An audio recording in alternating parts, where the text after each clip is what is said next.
In this video, I'm going to show you how to make a header in Webflow. So the first thing that we'll need to do is click on the add element and let's add a container to the very top of our site. So once we've dragged the container, all you need to do next is click on add an element and search for navbar.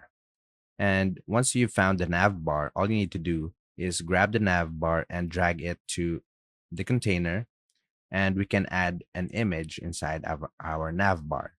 Let's add another element. So click on add element and type in image again and drag the image inside this little brand link right here, which this represents your logo. So under image settings, click on choose image and let's use this stock image as our logo. And let's just minimize the logo right here.